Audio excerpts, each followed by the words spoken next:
भिक्षु चक्षुपाल और गौतम बुद्ध की कहानी। एक बार भगवान बुद्ध जेतवन विहार में रह रहे थे।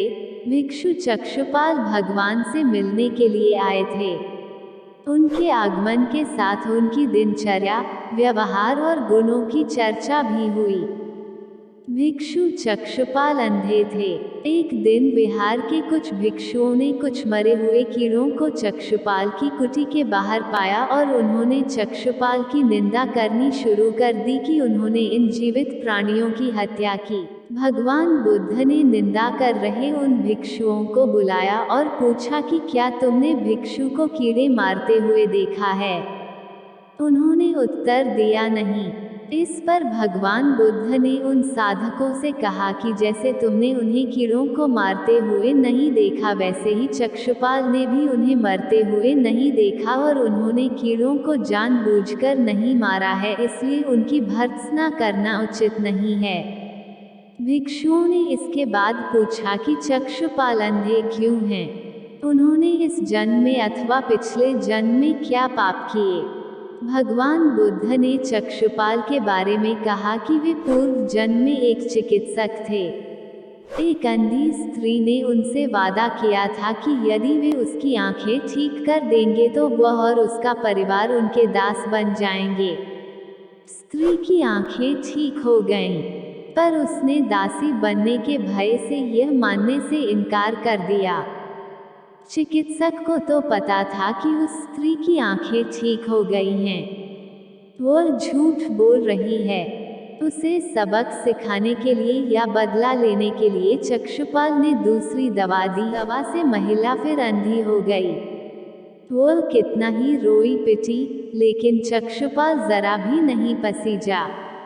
इस पाप के फलस्वरूप अगले जन्म में चिकित्सक को अंधा बनना पड़ा। प्रेरक कहानी 2, परिश्रम और धैर्य। एक बार भगवान बुद्ध अपने साथ किसी गांव में उपदेश देने जा रहे थे। उस गांव से पूर्वी मार्ग में को जगह जगह बहुत सारे गड्ढे खुदे हुए मिले। बुद्ध के एक शिष्य ने उन गड्ढों को देखकर जिज्ञासा प्रकट की, आखिर इस तरह गड्ढे का खुदे होने का तात्पर्य क्या? बुद्ध बोले, पानी की तलाश में किसी व्यक्ति ने इतने गड्ढे खोदे हैं। यदि वह धैर्यपूर्वक एक ही स्थान पर गड्ढे खोदता तो उसे पानी अवश्य मिल जाता, पर वह थोड़ी देर गड्ढा खोदता और पानी न मिलने पर दूसरा गड्ढा खोदना शुरू कर देता। व्यक्ति को परिश्रम करने के साथ धैर्य भी रखना चाहिए। प्रेरक अमृत की खेती। एक बार भगवान बुद्ध भिक्षा के लिए एक किसान थे। तथागत को भिक्षा के लिए आया देखकर किसान उपेक्षा से बोला, श्रमण मैं हल जोतता हूँ और तब खाता हूँ। तुम्हें भी हल जोतना और बीज बोना चाहिए और तब खाना खाना चाहिए। बुद्ध ने कहा, महाराज, मैं भी खेती ही करता हूँ।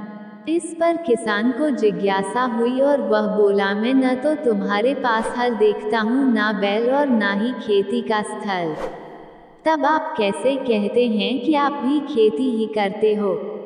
आप कृपया अपनी खेती के संबंध में समझाएं। बुद्ध ने कहा, महाराज, का बीज तपस्या रूपी वर्षा और प्रजा रूपी जोत और हल है। पाप भीरुता का दंड है, विचार रूपी रस्सी है, स्मृति और जागरूकता रूपी हल्की फाल और पेनी है।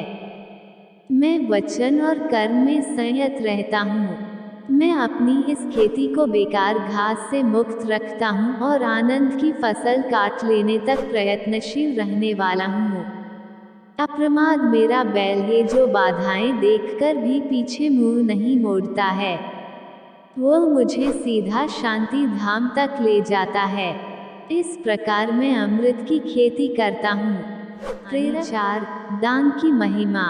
भगवान बुद्ध का जब पाटलिपुत्र में शुभागमन, तो हर व्यक्ति अपनी अपनी सांपत्तिक स्थिति के अनुसार उन्हें उपहार देने की योजना बनाने लगा।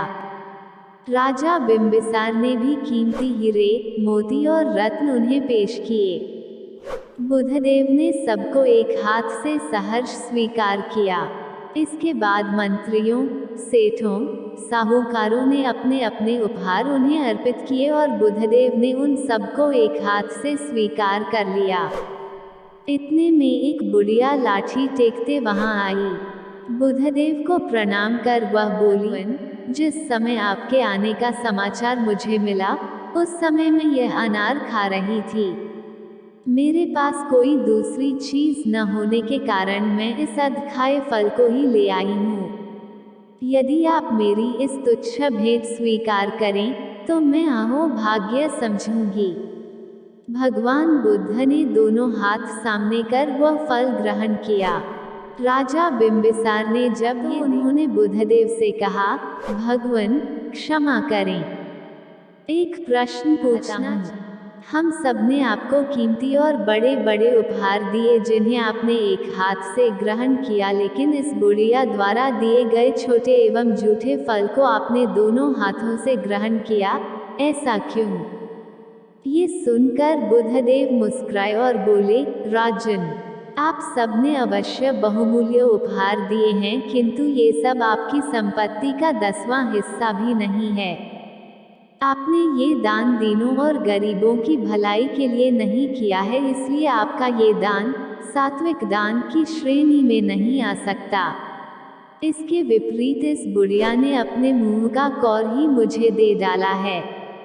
भले ही यह बुढ़िया निर्धन है, लेकिन इसे संपत्ति की कोई लालसा नहीं है। यही कारण है कि इसका दान मैंने खुले हृदय से दोनों हाथों से स्वीकार किया है। ये कहानी आपको कैसे लगा, कमेंट बॉक्स पर कमेंट जरूर कीजिएगा। धन्यवाद।